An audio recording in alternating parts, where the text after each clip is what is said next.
So President Cyril Ramaphosa speaking there at the State Capture Commission. I'm joined now by independent political analyst Ongama Mtimka. Ongama, it's great to have you in studio. Thank you so much for joining us. What are your main takeouts from day one of the President at the Commission? I think, first of all, it was important for democracy to have the President sit there and answer questions to a process that's quasi-judicial. Because what that does is it restores it underscores the preeminence of the rule of law and constitutionalism over political power.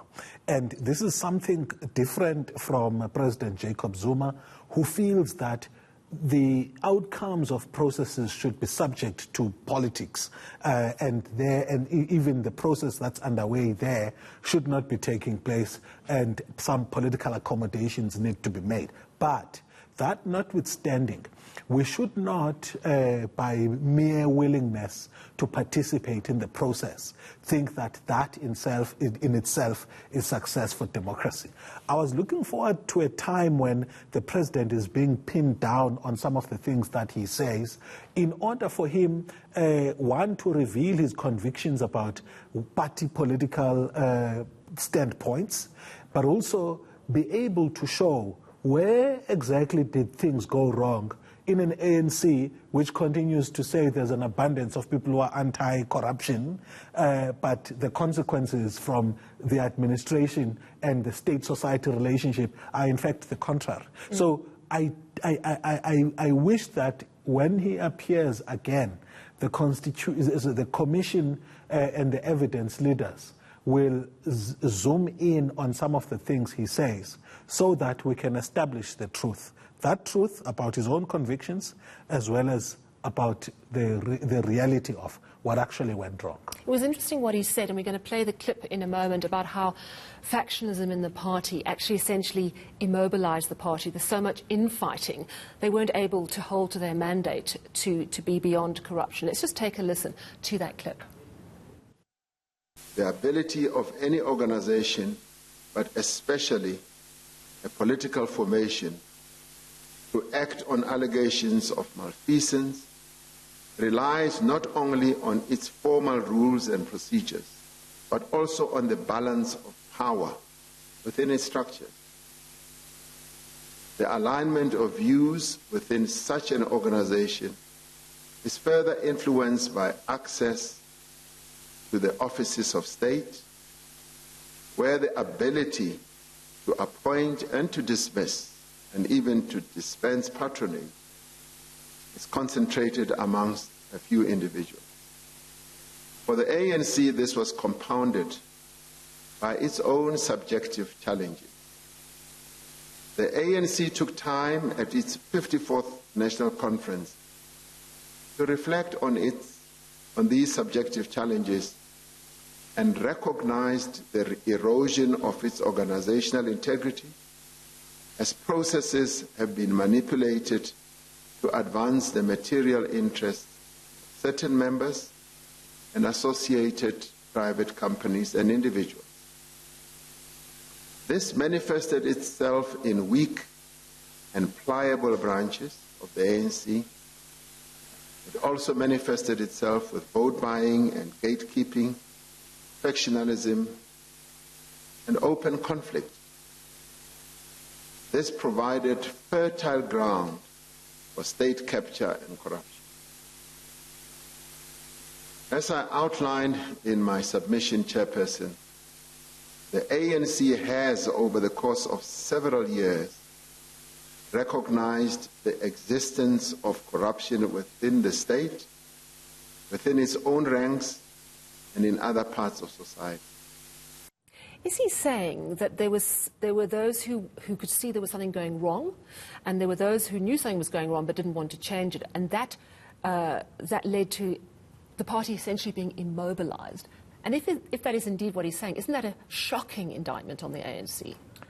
It is, and in fact begs the question, if there are people within the ANC who believe in the rule of law and who believe in that South Africans deserve to have a political party that delivers on its promises, why was it the case that in critical times of leadership succession within the ANC, they formed alliances with people that were known to advance that agenda of entrenching individualized power within ANC structures and repurposing it for private gain? That's not something that can be said to have been a shock, even in Polokwane for that matter. So why did people allow and bring their own agency and some credibility to affirm an organization they knew was deeply stalemated when it comes to delivering on the very promises, and in fact go to campaign in elections for this organization which they knew the extent to which the stalemate existed precluded them from ever delivering on the promises? And you know, I suppose the big question really, when one looks at the ANC and how it has conducted itself over the years, is has it turned the corner? The president quite emphatic that it has. We know that those who have been charged with corruption or any other big crimes in the party have to step aside by the end of the month. So that deadline is looming.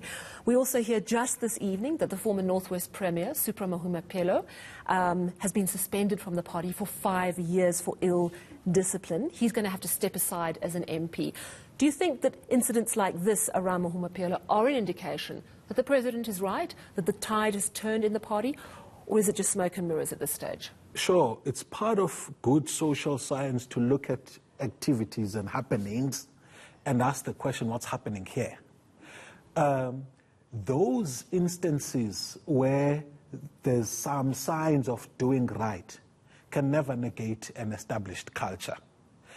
People have left municipal offices, good civil servants, municipal offices, provincial departments, national departments, as a result of an untenable political environment inflicted on the administration by the ANC.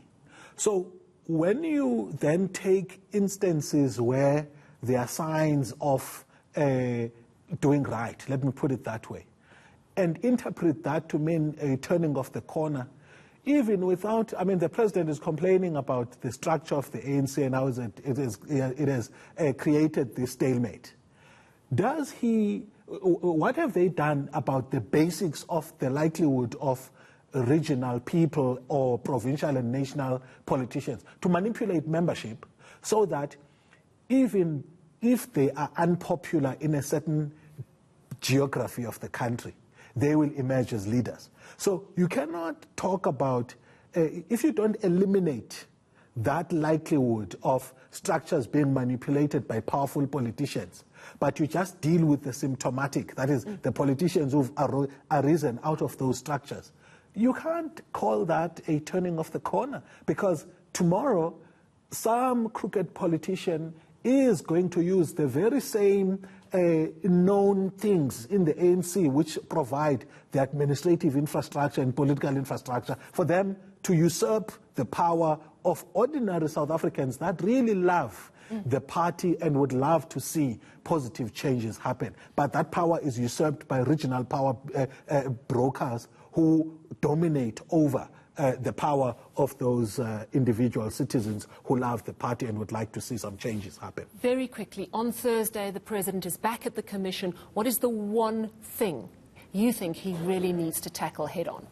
I think that the commission itself must not fail to recognize the moment here. And how it treats the president should not be with kid gloves.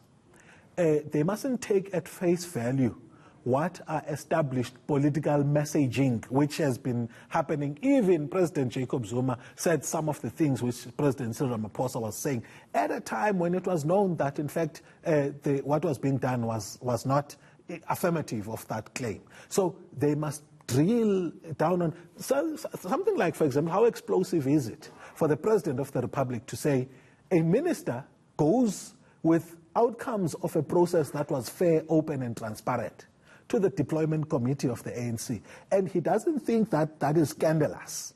So that underscores the extent of the problem that we are facing as a country under ANC rule.